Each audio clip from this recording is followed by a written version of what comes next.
प्रभु राम देव भगवान अल्लाह खुदा ईश आदि नाम एक ही शक्ति के हैं। वो कैसा है, कहां है, कैसे मिलता है, किसने देखा है?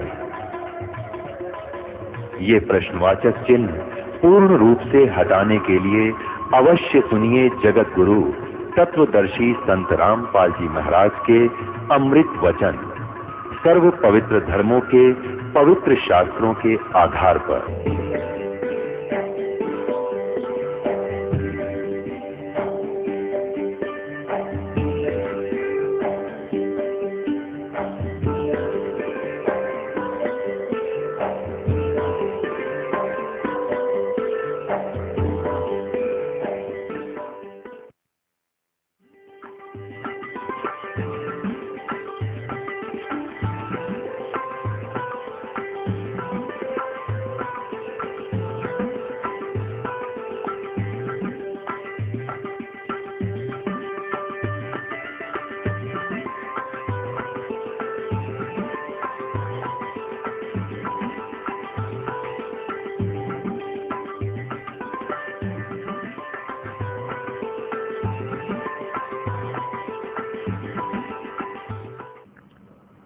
सतगुरुदेव की जय। बंदी छोड़ कबीर परमेश्वर जी की जय। बंदी छोड़ गरीबदास जी महाराज जी की जय। स्वामी रामदेवानंद जी गुरु महाराज जी की जय।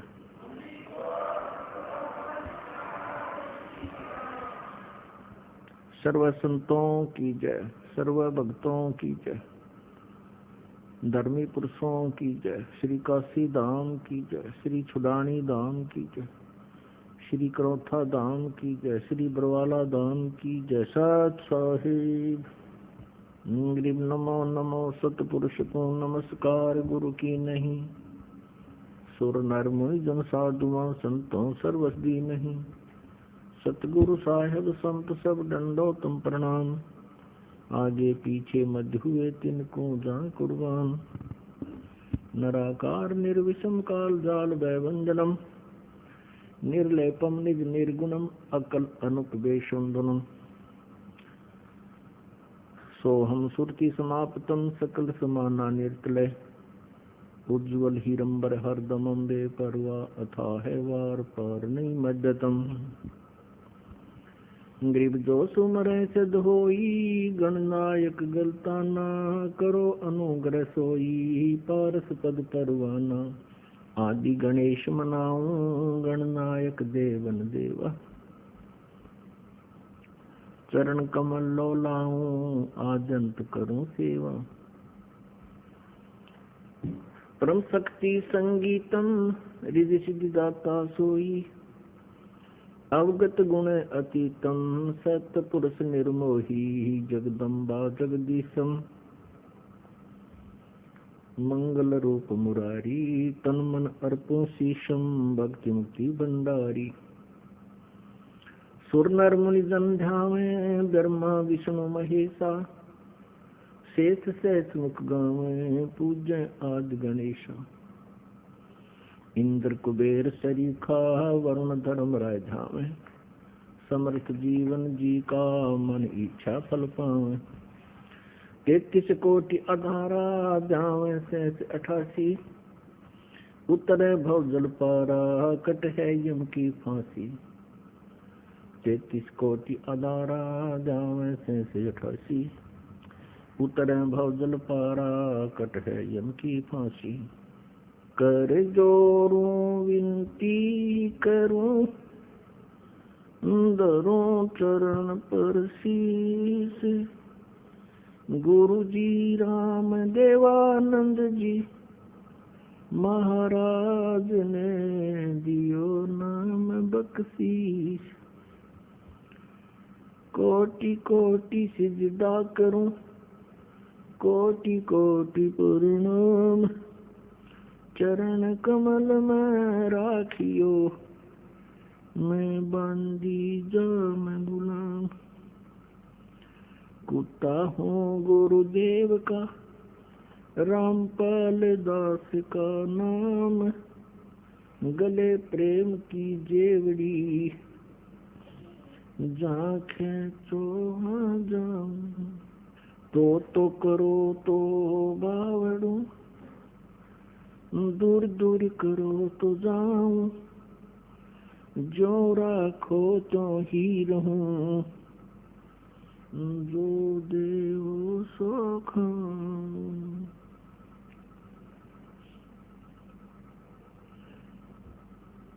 जय इब के सतगुरु मिले, सब दुख आँखों रोए, चरणों ऊपर शीस धरूं, कहूँ जो करी हो, कबीर साईं मिलेंगे, पूछेंगे कुशलात, आदि अंत की सब कहूँ, अपने दिल की बात। गुरु जी तुम ना भूलियो, चाहे लाख लोग मिल जाएं, हमसे तुमको बहुत है, तुम जैसे हमको नहीं। तुमरे विसारे क्या बने, मैं किसकी शरण में जाऊं। शिव बिरंच मुनि नारदा, तिनके हृदय ना समाऊं। आवे गुण किए तो बहुत किए, अब गुण किए तो बहुत किए, करत न मनी हरि। बावे बंदा बख्श दियो, बावे गर्दन उतारो। अब गुण मेरे बाप जी, बख्शो गरीब नवाज। जो मैं पूत कपूत हूँ, बोहर पिता को लाज। मैं अपराधी जन्म का, नख से भरे विकार। तुम दाता दुख भंजना, मेरी करो सबर। सूरत करो मम साइया, हम हैं भव जल माही। आप ही बैजंग, जो तुम न पकड़ोगे बाँह। हे बंदी छोड़ दयाल जी, तुम तक हमारी दौड़े। जैसे कागज जहाज का, सूझत और न ठोरे।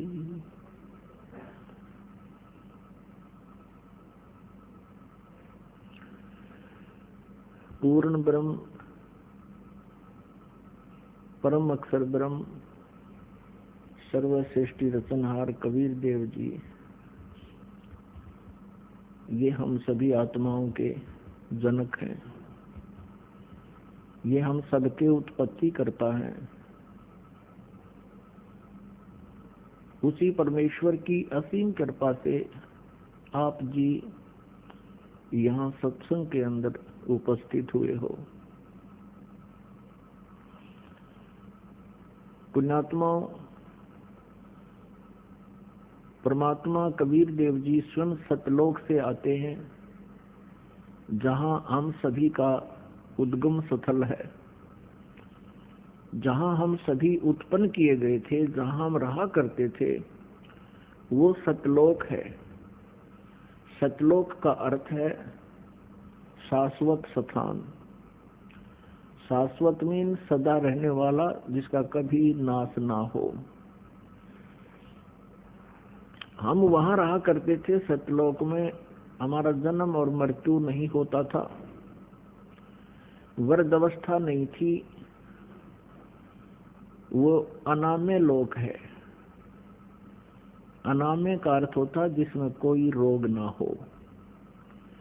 एक अनामी लोक है, वो अलग है।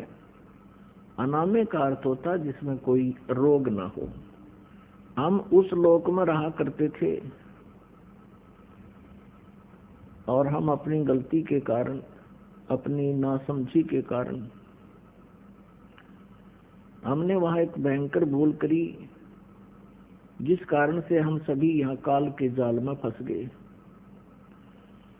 ये काल का लोक है जो श्रीमद् भगवद गीता अध्याय नंबर 11 के श्लोक 32 में खुद कहता है कि मैं काल हूं अर्जुन, अब सभी को खाने के लिए आया हूं, सबका नाश करूंगा।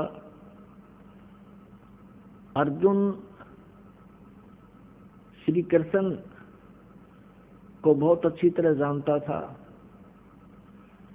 श्री कृष्ण अर्जुन के साले थे, क्योंकि श्री कृष्ण की बहन सुभद्रा अर्जुन से ब्याही थी।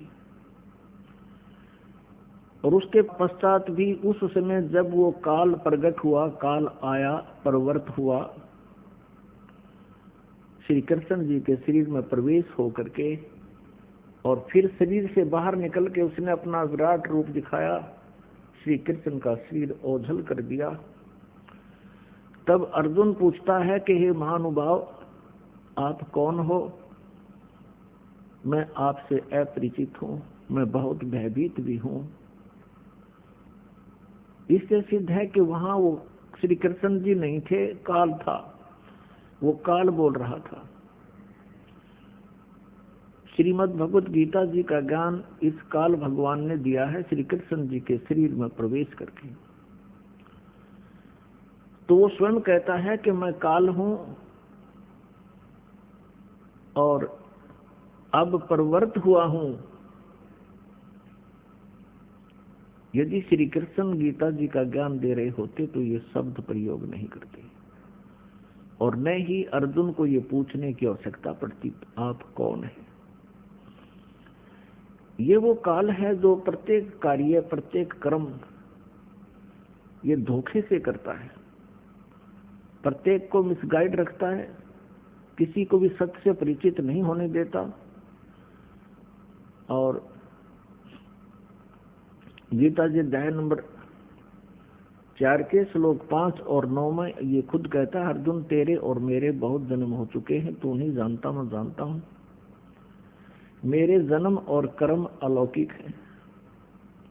इसके कर्म अलौकिक ऐसे हैं कि ये किसी को सच्चाई से परिचित नहीं होने देता, अपने वास्तविक रूप को कभी किसी के सामने प्रत्यक्ष नहीं करता। ये काल है जिसके लोक में हम फंस गए हैं।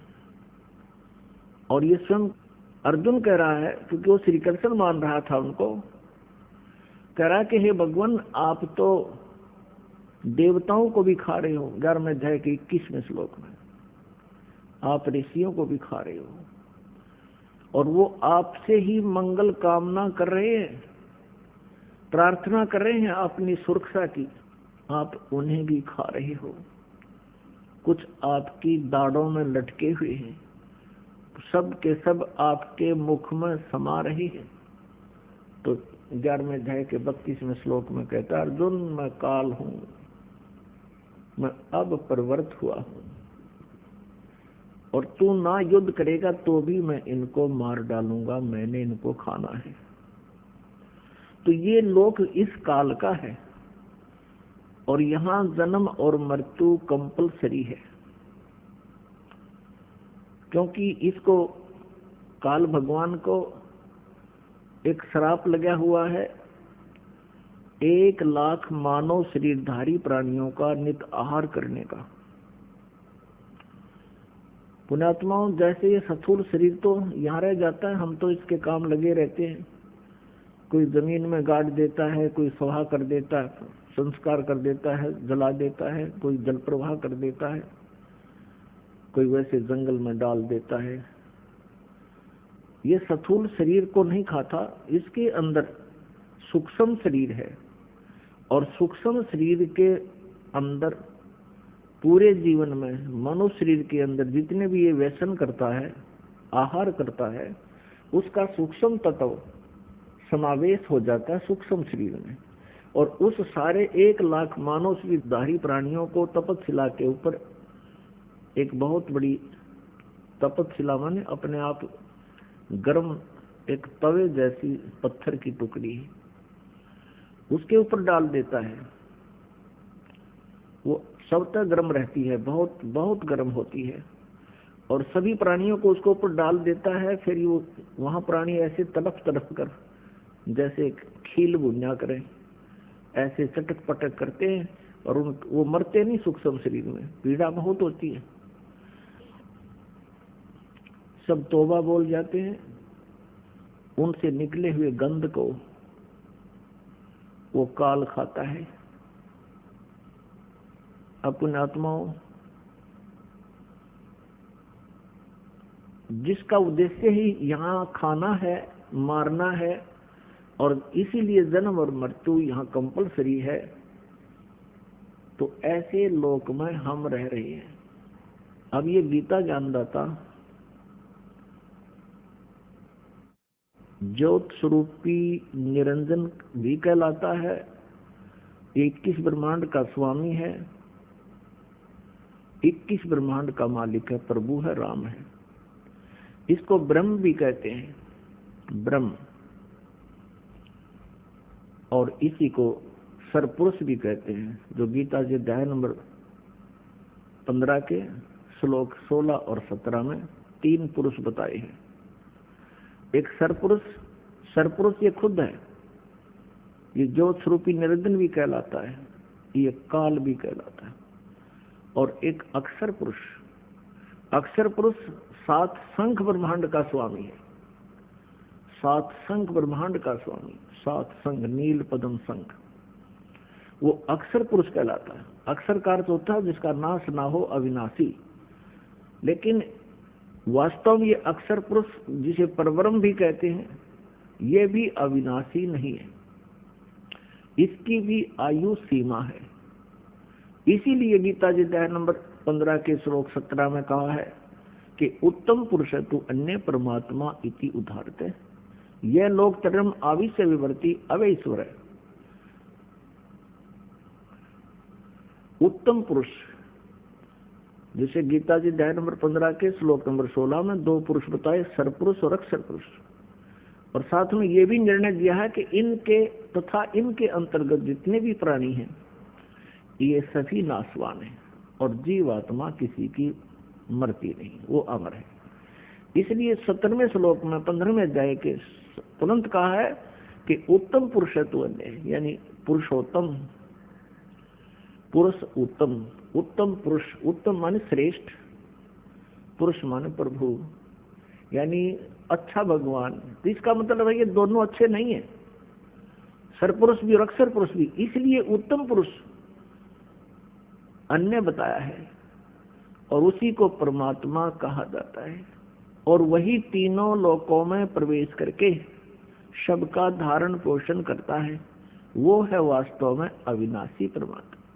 अब यहाँ ये भ्रमित संत, ऋषि, गुरु आपको भ्रमित कर सकते हैं। 15वें अध्याय के 18वें श्लोक में गीता जी में ये सरपुरुष गीता ज्ञानदाता कहता है कि मैं लोक वेद के आधार से पुरुषोत्तम प्रसिद्ध हूँ, क्योंकि मेरे अंतर्गत, मेरे 21 ब्रह्मांड में जितने भी प्राणी मेरे प्राधीन हैं, उनसे मैं उत्तम हूँ, उनसे श्रेष्ठ हूँ, उनसे तगड़ा हूँ।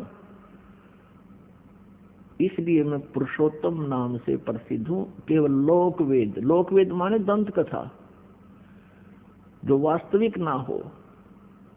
जैसे हम अभी तक श्री ब्रह्मा जी, श्री विष्णु जी, श्री शिव जी को अजन्मा कहा करते थे, सुना करते थे, इनके कोई माता पिता नहीं, इनको सर्वेश्वर, महेश्वर, मृत्युंजय, कालज्ञ, सर्वेश्वर कहा करते थे। ये लोक वेद था, ये दंत कथा थी।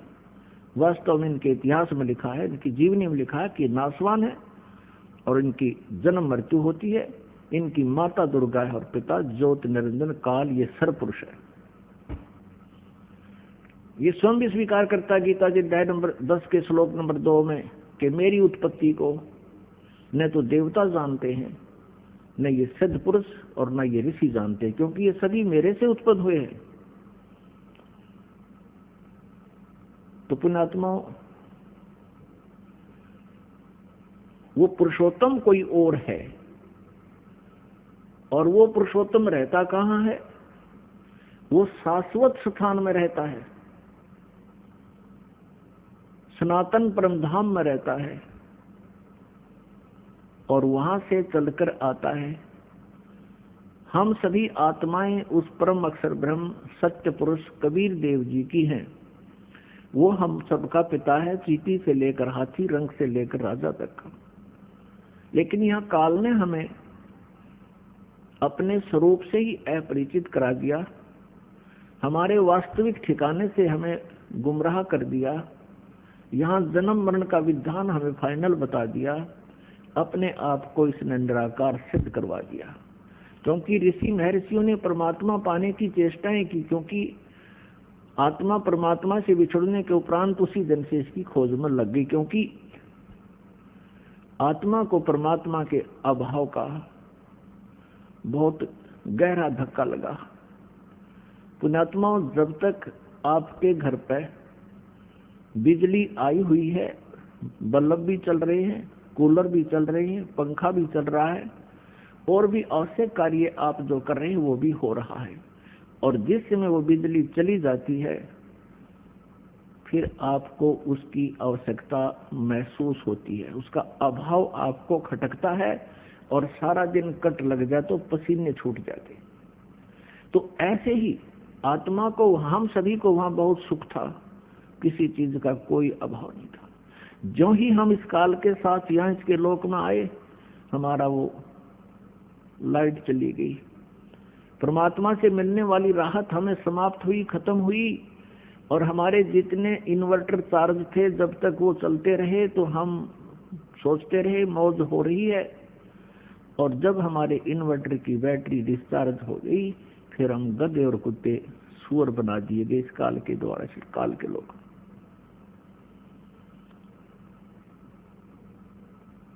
तो पुण्यात्माओं, उस परमेश्वर की तलाश हमने उसी समय से शुरू हो गई, क्योंकि सबसे पहले हम सभी को इस काल ने अपने कृत्रिम स्वर्ग लोक में रखा, कृत्रिम, बनावटी, नकली, और वहां हमारी ही पूंजी को हमें ही देता रहा। एक रेस्टोरेंट बना लिया इसने। हम जो वहां राम नाम की पूंजी लेकर आए थे, उस रेस्टोरेंट में इसने हमसे छीन ली, और सुविधाएं जो देता था उसके चार्जिंग शुरू कर दिए, उसके चार्ज हमसे लेने शुरू कर दिए। जब हम कंगाल हो गए, पृथ्वी पर पटक दिए, कुत्ते और गधे सुअर बना दिए, और मनुष्य जीवन, एक मानव जीवन इसमें हमें देना पड़ रहा है, क्योंकि इसको परमात्मा ने एक श्राप लगा दिया। यदि पुण्यात्माओं इसको परमात्मा श्राप नहीं देते, परमेश्वर कबीर जी, तो ये हमें मनुष्य जीवन कभी नहीं देता, इस पृथ्वी पर पटक देता सजाएं भोगने के लिए, और ऊपर हमें कभी भी अपने मूल ठिकाने का पता नहीं लगता। ये रहम किया भगवान ने। तो वो परमात्मा, ऋषि महर्षियों ने परमात्मा के पाने का प्रयत्न किया। वेद परमेश्वर कबीर जी द्वारा दिए गए थे, 5 वेद। इस काल भगवान ने उनमें से 4 रख लिए, एक नष्ट कर दिया, 5वां वेद सूक्ष्म वेद। उस सूक्ष्म वेद के अंदर सभी जानकारी थी, हम कौन हैं, कहां से आए हैं, हम यहाँ कैसे फंसे हैं, और वापस सवलोक जाने का, अपने सतलोक जाने का कौन सा मार्ग है, कौन सी विधि है, कौन सी वे ऑफ वर्शिप है, पूजा की विधि है, उसमें पूरी डिटेल से लिखा हुआ है। जैसे गीता जी अध्याय नंबर 4 के श्लोक नंबर 32 में गीता ज्ञानदाता कहता है कि जो आपने ज्ञान सुना है अध्याय नंबर 4 के 25 से लेकर 31 तक, कोई कैसी साधना करता है, कोई देवताओं को पूजता है, कोई केवल योगाभ्यास ही करता है, कोई स्वाध्याय करता है, कोई अहिंसा के कठिन व्रत रखता है, मुंह पर पट्टी बांध ली, नंगे पैरों घूमना, ये सब साधनाएं कर रहे हैं, लेकिन अपनी अपनी साधना को ये पापनाशक ही जानते हैं। लेकिन चौथे अध्याय के 32वें श्लोक में कहा है कि वो वास्तविक इन यज्ञों की जानकारी, यज्ञ माने धार्मिक अनुष्ठानों की जानकारी, सच्चिदानंद घन ब्रह्म की वाणी में, ब्रह्मणे मुखे, ब्रह्मणे मुखे माने सच्चिदानंद घन ब्रह्म यानी परम अक्षर ब्रह्म की वाणी में विस्तार से कहा गया है। उनके जानने से तू सर्वथा कर्म बंधन से मुक्त हो जाएगा। तो वो ज्ञान इस काल ने छुपा दिया और मूर्ख बनाने के लिए कह दिया कि तू किसी संतों से पूछ ले, मैं नहीं जानता। और जब परमात्मा आते हैं संत रूप में, वो मिसगाइड करता है सबको कि ये झूठा है, कपटी है, ये वेदों को नहीं जानता है, तो हम परमात्मा को पहचान नहीं पाते हैं, जिस कारण से हम काल के जाल में फंसे रहे। तो यहाँ उन ऋषि महर्षियों ने इस काल के द्वारा भ्रमित किए हुए ज्ञान के आधार से, लोक वेद से और तथा इन चारों वेदों के आधार से, जिसमें इनकम्प्लीट स्पिरिचुअल नॉलेज है, जिनके अंदर अधूरा आध्यात्मिक ज्ञान है, उस ज्ञान को ही हम संपूर्ण मानकर उसी के आधार से हम साधनाएं करते रहे।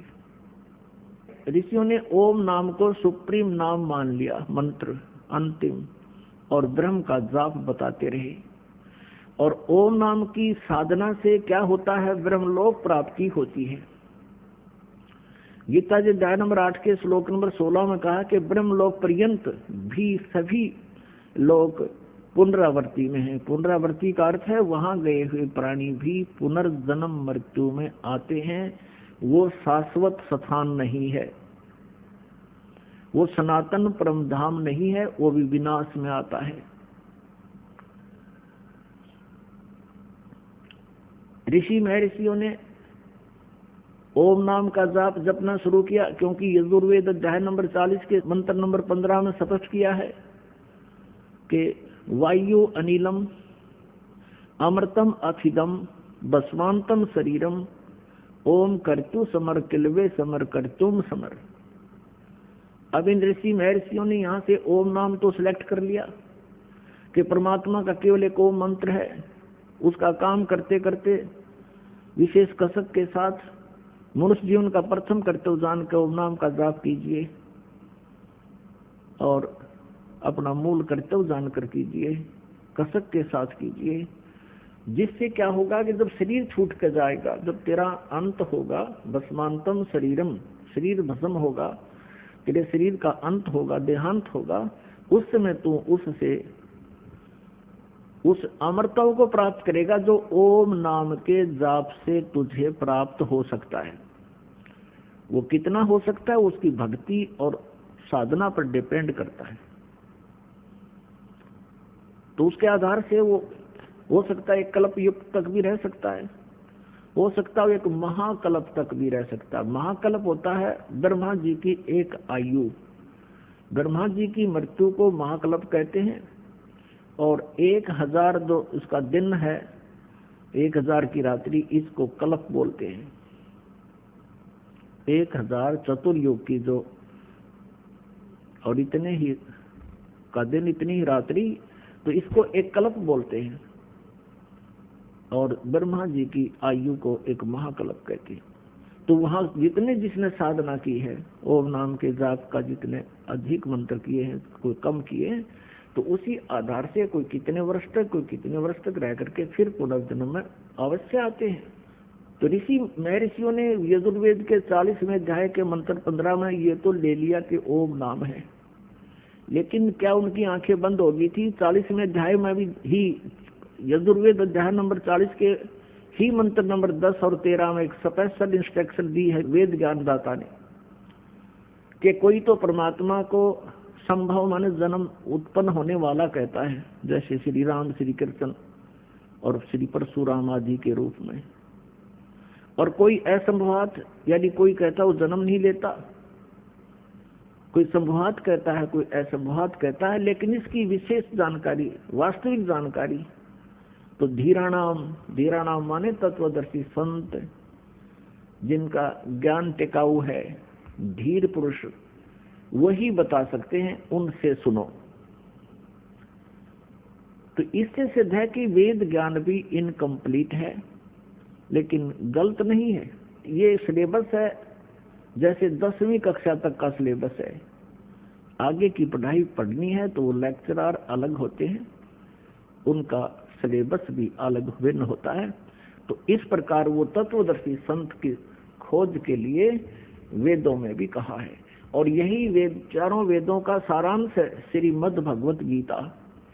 अध्याय नंबर 4 के श्लोक नंबर 34 में कहा है कि जिस तत्व ज्ञान के विषय में मैं अपरिचित हूँ, गीता ज्ञानदाता कहते हैं, जिसके विषय में चौथे अध्याय के 32वें श्लोक में बताया है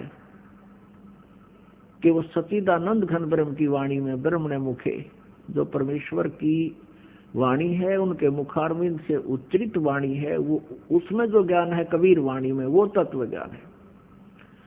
उस ज्ञान को तू चौथे अध्याय के 34वें श्लोक में कहा है तत्वदर्शी संतों के पास जाकर समझ, उनको दंडवत प्रणाम करने से, कपट छोड़कर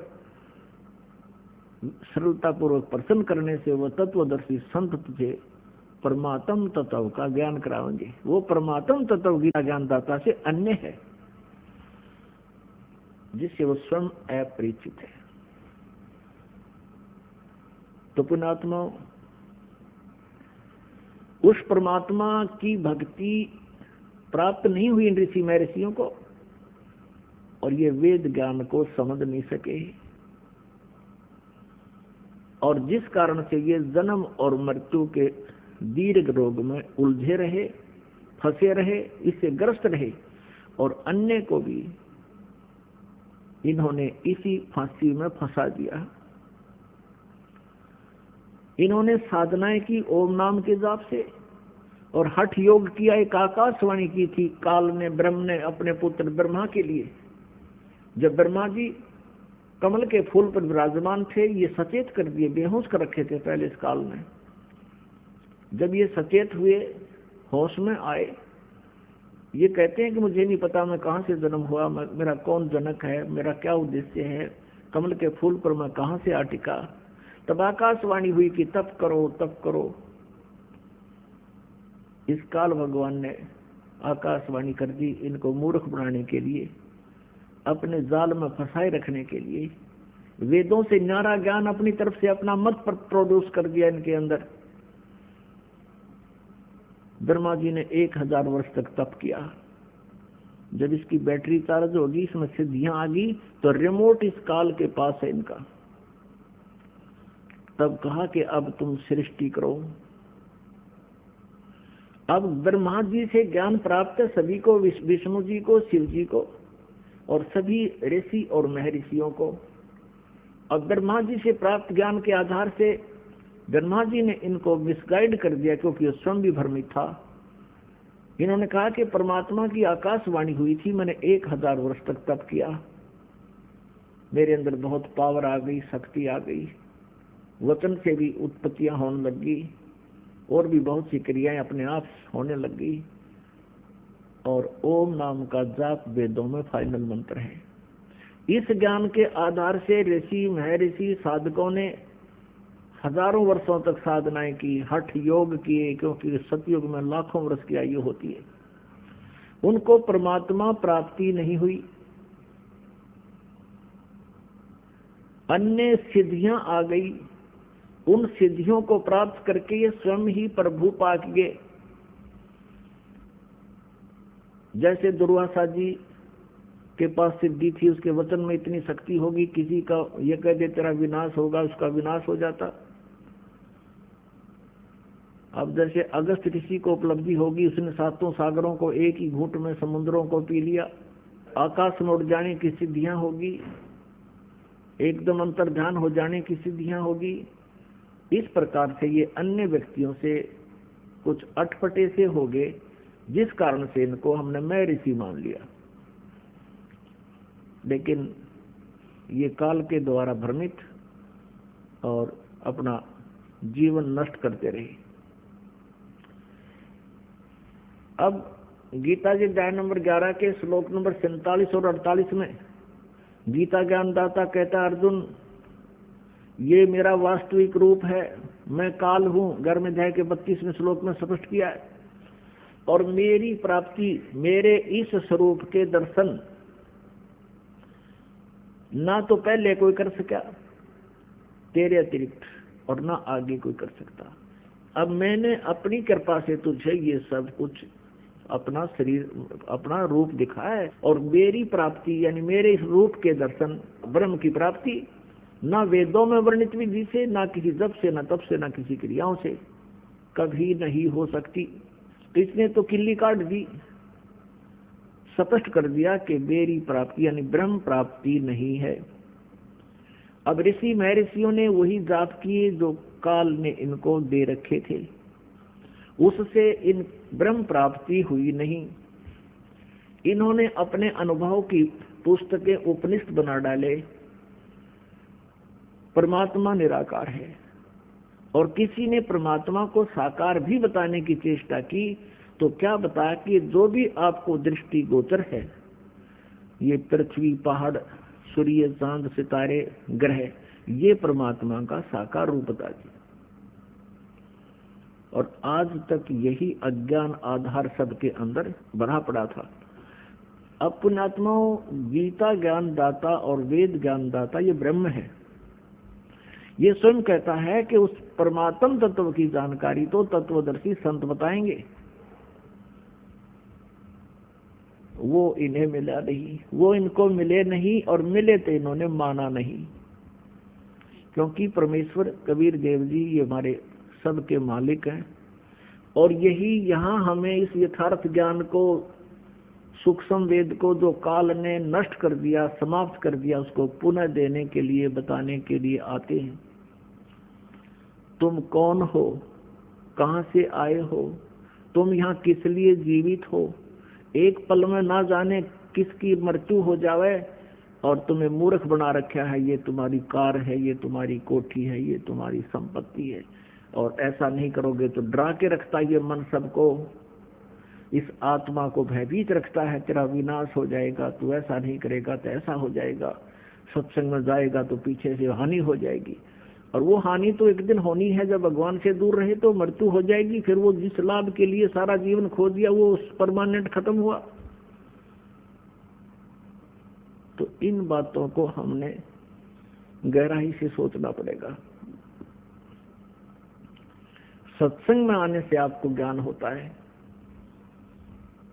सत्संग में आने से आपको ज्ञान होता है, और वो परमात्मा द्वारा दिया हुआ, परमेश्वर द्वारा दिया हुआ ज्ञान उन्हीं की अमृतवाणी में आपको सुनाया जाता है, जो सच्चिदानंद घन ब्रह्म की वाणी है, जो पांचवा वेद है। उसके आधार से परमात्मा हमें बताते हैं कि तुम जो साधनाएं करते हो, जिस लोक में रह रहे हो, ये काल का लोक है, और यहाँ कोई भी प्राणी सुखी नहीं है। परमात्मा स्वयं आए, कबीर देव जी चारों युगों में आते हैं। सतयुग में सत्सुकृत नाम से प्रसिद्ध होते हैं, और पूरे युग में सत्सुकृत नाम के महापुरुष के नाम से जाने जाते हैं, ऋषि के नाम से। त्रेता युग में मुनिंदर नाम से उनकी प्रसिद्धि होती है, और द्वापर युग में करुणा में नाम से, और कलयुग के अंदर उन कबीर नाम से, उनके वास्तविक नाम से ही वो प्रकट होते हैं। यही नाम रखवाते हैं जो उनका वास्तविक नाम है, कबीर देव, कबीर साहब। अपनात्मा परमात्मा वैसे भी अन्य कई रूपों में प्रकट होते रहते हैं, लेकिन कबीर देव जो उनका नाम है, ये इस युग में प्रसिद्ध रहेगा। इसके इक्विवेलेंट और कोई प्रसिद्धि परमात्मा की नहीं होगी। परमात्मा के ज्ञान के प्रचार बहुत कुछ होंगे, उससे हमें लाभ भी बहुत मिलेगा, लेकिन परमात्मा का नाम कबीर देव ही चलेगा कलयुग में। तो चारों युगों में आकर के परमेश्वर ने ज्ञान तो हमें दिया, लेकिन इस काल ने हमें स्वीकार नहीं करने दिया।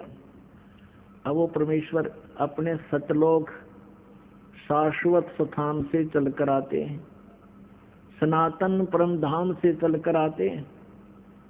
उस सनातन परम धाम में, सतलोक में कोई कष्ट प्राणी को नहीं होता। वहाँ जरा और मरण नहीं है, जरा मीन बुढ़ापा, मरण मीन मृत्यु। वहाँ जरा मरण नहीं है, वहाँ कष्ट कोई नहीं किसी के शरीर में, किसी प्रकार की कोई टेंशन नहीं है। उस लोक में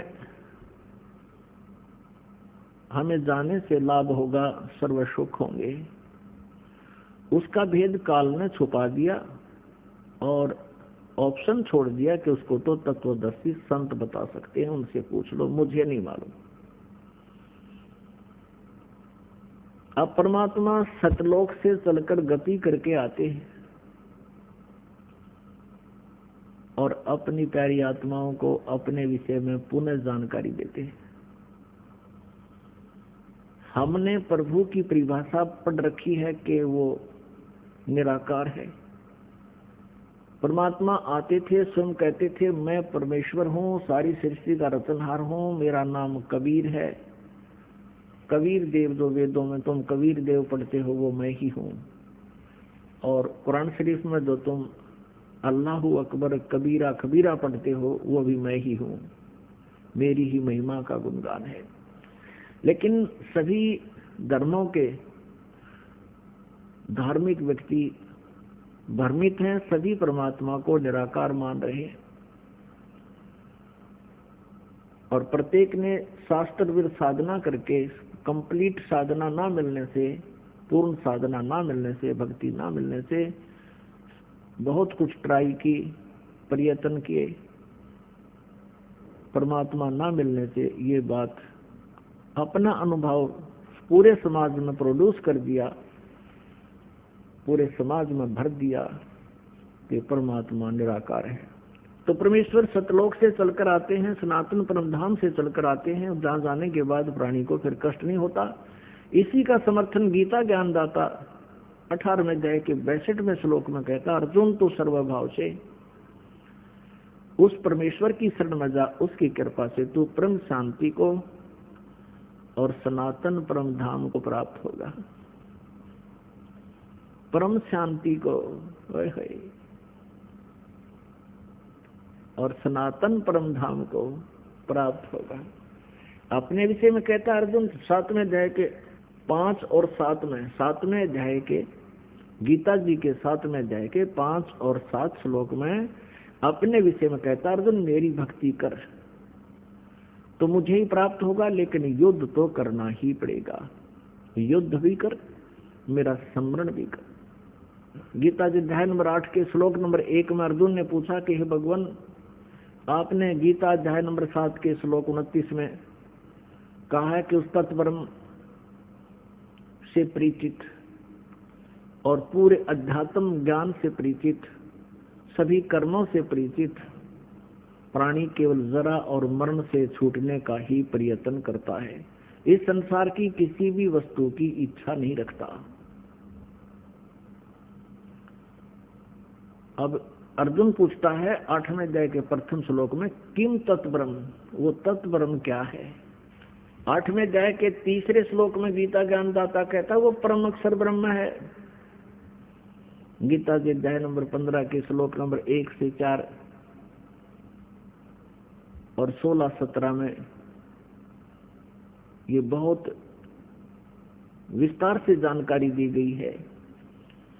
तत्वदर्शी संत की पहचान भी बताई गई है कि उल्टे लटके हुए संसार रूपी वृक्ष के सभी विभाग जो बता देगा। जैसे अक्षर पुरुष एक पेड़ है, निरंजन वा की डार, निरंजन कहते हैं सर्व पुरुष को। दूसरे शब्दों में हम कहें कि अक्षर पुरुष एक पेड़ है, सरपुरुष वा की डार और तीनों देवा शाखा हैं ये पात रूप संसार। पेड़ हम कहते हैं जो जमीन से बाहर दिखाई देता है, पृथ्वी से बाहर दिखाई देता है, उसको पेड़ बोलते हैं, वृक्ष बोलते हैं। और जमीन में जो गुप्त है, प्रोक्ष है, वो जड़ है, वो मूल है, वो परम अक्षर ब्रह्म है जो प्रोक्ष है। यजुर्वेद अध्याय नंबर 40 के श्लोक नंबर 17 में ये गीता ज्ञानदाता अपनी भी जानकारी देता है कि मैं तो ऊपर खम ब्रह्म, अहम खम ब्रह्म ओम, मेरा ओम नाम है। और खम माने ऊपर स्वर्ग में, यानी अंतरिक्ष में, स्वर्ग में, महास्वर्ग में, यानी ब्रह्मलोक में मैं रहता हूँ। और वो परमात्मा, पूर्ण परमात्मा तो गुप्त है, प्रोक्ष है। तो यहाँ गीता के अध्याय नंबर 15 के श्लोक नंबर 1 में लिखा कि ऊपर को जड़ वाला, नीचे को तीनों गुण रूपी शाखा वाला, ये उल्टा लटका हुआ संसार रूपी वृक्ष है। और जो संत इसके सभी विभाग बता देगा, पत्तों सहित, जड़ से लेकर पत्तों तक। तना कौन भगवान है, फॉर एग्जाम्पल है, और जड़ कौन भगवान है, संसार रूपी वृक्ष की।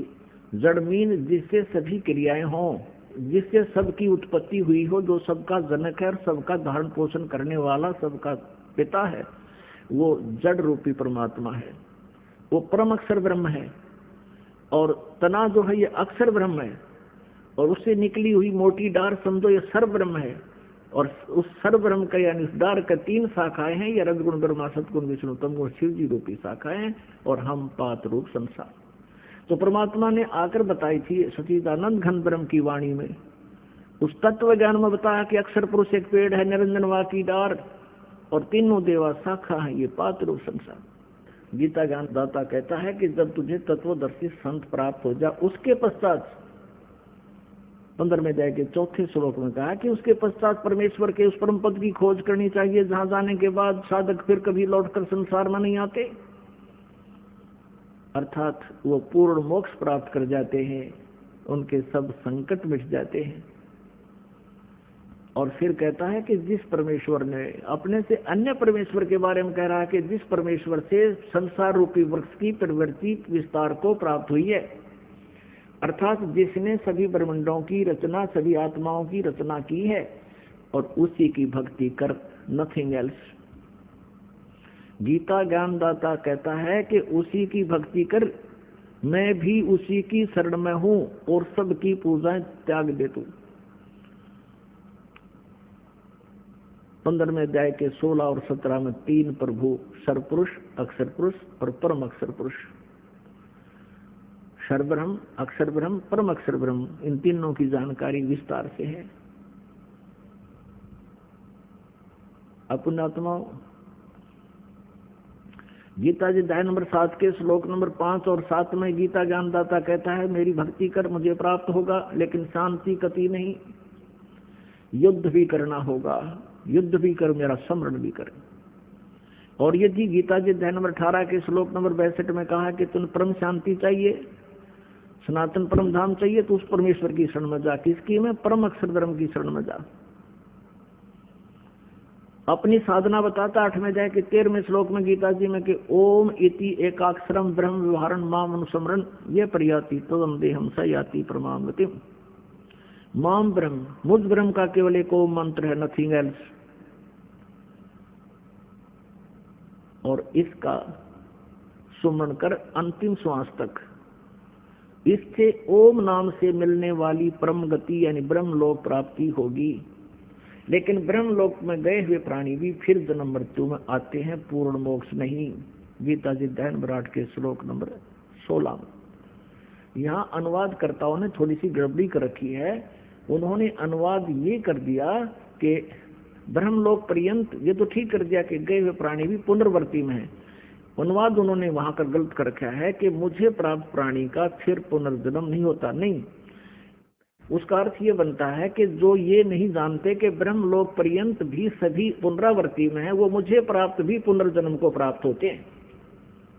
न विद्यते, विद्य का जानना होता है, जानना भी होता है। एक अक्षर का केवल एक ही अर्थ नहीं होता। इन्होंने विद्य माने नहीं होता, ये विद्य माने होना लिख दिया। विद्य माने जानना भी होता है। तो ये नहीं जानते जो कि मेरे प्राप्त प्राणी भी का पुनर्जन्म होता है, तो वो ब्रह्मलोक तक जाते हैं, वहां जाकर भी फिर वापस पुनरावृत्ति में ही रहते हैं।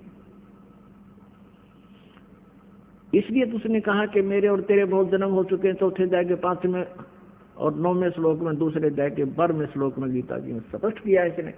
और 10वें अध्याय के 2 श्लोक में कि मेरी उत्पत्ति को, मेरा जन्म तो होता है, लेकिन मेरे जन्म को ये ऋषि महर्षि ब्रह्मा विष्णु महेश ये ऋषि नहीं जानते, क्योंकि ये मुझसे उत्पन्न हुए।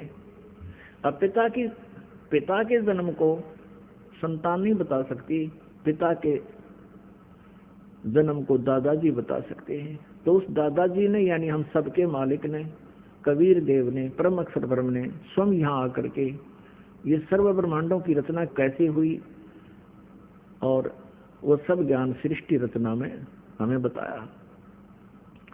लेकिन हमने लोकवेद बहुत सुन रखा था, परमात्मा के इस यथार्थ ज्ञान को हम स्वीकार करने में असमर्थ रहे।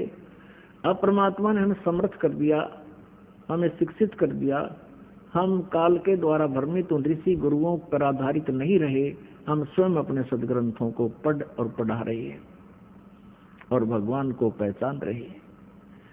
परमात्मा का पहचानना कठिन है, परमात्मा का पाना मोक्ष करना बहुत आसान है। अब यहाँ गीता अध्याय नंबर 17 के श्लोक नंबर 23 में कहा कि ओम तत्सत इति निर्देश ब्रह्मणे त्रिविधय समर्थ। ब्रह्मणे माने सच्चिदानंद घन ब्रह्म का, के स्मरण का, उसके पाने का 3 मंत्र का जाप है। ओम तत्सत, ओम तो सरपुरुष का, ब्रह्म का, और तत् और सत ये सांकेतिक है, ये अक्षर पुरुष का है, और सत भी सांकेतिक है, ये परम अक्षर पुरुष का, परम अक्षर ब्रह्म का। इन तीनों मंत्रों के जाप से परमात्मा प्राप्ति होगी, परम अक्षर ब्रह्म की प्राप्ति होगी। केवल ओम नाम का जाप करने से ब्रह्मलोक प्राप्ति होगा। जैसे कोई जड़ी है, कोई भी एक जड़ी है, जैसे हरड़ है या सौंठ है या कोई अन्य जड़ी है, उसको अकेली को खाने से उसका कुछ अन्य लाभ होता है, और उसको 2-3 जड़ियों में मिला दिया जाए, उसका कुछ और ही प्रारूप बदल जाता है, गुण में वृद्धि हो जाती है, अलग से क्रिया करता है। तो ऐसे ये अकेला ओम का नाम जब जाप किया जाता है तो वो ब्रह्म लोक तक प्राप्ति होती है, ब्रह्म तक की परम गति को प्राप्त होता है।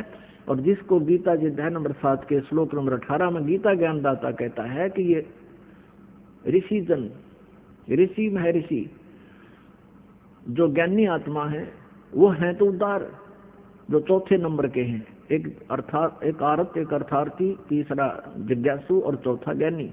ये ज्ञानी हैं तो उदार आत्मा, लेकिन ये मेरे वाली अनुतमाम, अनुतमाम मैंने कति श्रेष्ठ गति में ही ये आस्थित रहे, आश्रित रहे। लेकिन ये आत्मा बहुत अच्छी है, भगवान के लिए समर्पित है, लेकिन मेरे वाली गति में ही ये आश्रित रहे।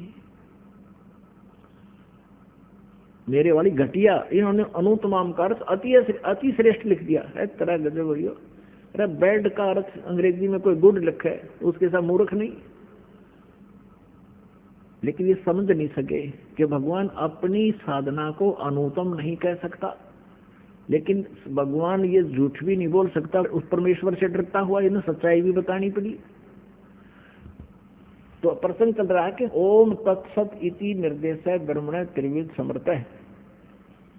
उस सच्चिदानंद घन ब्रह्म का, परम अक्षर ब्रह्म के पाने का ये 3 मंत्र का जाप है। ये 3 मंत्र की मजदूरी है, साधना है। इस क्रियाओं के करने से परमात्मा मिलेगा। यानी जैसे औषधियां बनाई गई है कई जड़ी मिला करके, उसको खाने से रोग नाश होगा, ये समझना। इस मंत्र के जाप करने से विधि व सिद्धांत से प्राप्त करके, अन्य वैसे नहीं अपनी मर्जी से या किसी सिरफड़े से लेकर के इसका कोई लाभ नहीं होगा। अधिकारी बिना कोई भी कार्य सफल नहीं होता। तो इस दास से लेकर के तुम इसका जाप करोगे तो आपका जन्म और मरण का ये रोग कटेगा और परमात्मा मिल जाएगा, स्वस्थ हो जाओगे। अपना आत्मा 8वें अध्याय के 5 और 7 में तो ये खुद कहता है, मेरा भजन कर, मेरा जाप कर, मेरा समन कर। 8वें अध्याय के 13वें श्लोक में अपना मंत्र ओम बता रखे, मुझ ब्रह्म का ओम मंत्र है, एक अक्षर का। और फिर 17वें अध्याय के 23वें श्लोक में उस सच्चिदानंद घन ब्रह्म के पाने का मार्ग है। ये तत् और सत्य ये गुप्त है, इससे ये काल परिचित नहीं है इन 2 मंत्रों से। इसलिए इसने ऑप्शन छोड़ दिया है चौथे अध्याय के 34वें श्लोक में कि उस तत्व ज्ञान को, परमात्म तत्व को, परमात्मा के बारे में विशेष जानकारी को तत्वदर्शी संतों से जाकर समझो, वो बताएंगे। तो ये कोड वर्ड है, ये दास बता सकता है। इस पृथ्वी पर किसी के पास ये मंत्र नहीं है, और किसी सिरफरे ने इस दास से प्राप्त करके और फिर वो कहीं बता भी देता है तो उससे कोई लाभ नहीं होगा, उसका भी नाम नष्ट हो जाता है, क्योंकि ये आध्यात्मिक मार्ग है। और काल ये चाहता है कि कोई 1-2 ऐसा सिरफरा तैयार कर दूं जो औरों का विनाश कर दे, लेकिन अब आप समझदार हो, शिक्षित हो, अब इस भूल को नहीं करना। अनधिकारी से ये प्राप्त करके मंत्र अपना जीवन नष्ट ना करना। अब यहाँ क्या बताया है कि उस परम अक्षर ब्रह्म के पाने का ये 3 मंत्र का जाप है।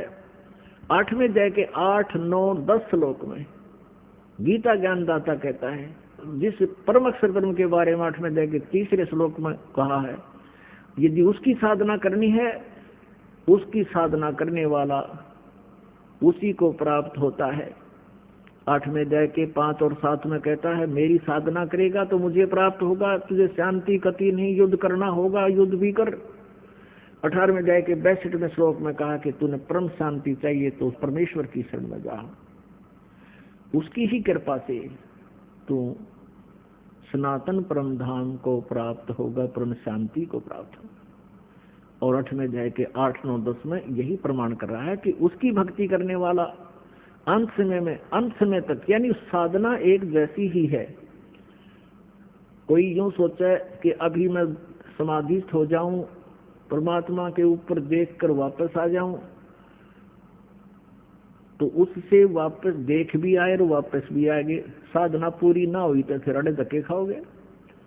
अब बच्चा स्टूडेंट पढ़ रहा है, विद्यार्थी पढ़ रहा है विद्यालय में, और वो ये पूछता है कि मैं आईएएस कर रहा हूँ, आईएएस करके क्या लगूंगा, डिप्टी कमिश्नर लगूंगा, एक बार देख कर आता हूँ कैसा होता है, डिप्टी कमिश्नर कैसा ऑफिस होता है। वहां देख भी आया और वापस आ गया, पढ़ाई छोड़ दी, फिर बन गया डीसी, उड़े धक्के फिर खाओगा। तो ये अंतिम सांस तक साधना करते रहना होगा, अपने यहाँ से सफल होकर जाना है, तब वहां मिलेगी ये पोस्ट आपको, अमर पद। कहाँ? सतलोक में, सचखंड में। अब क्या बताते हैं, उस परमेश्वर की साधना ना करके आप अन्य साधनाएं करते हो, भक्ति करते हो, उनसे तुम्हें लाभ नहीं होता।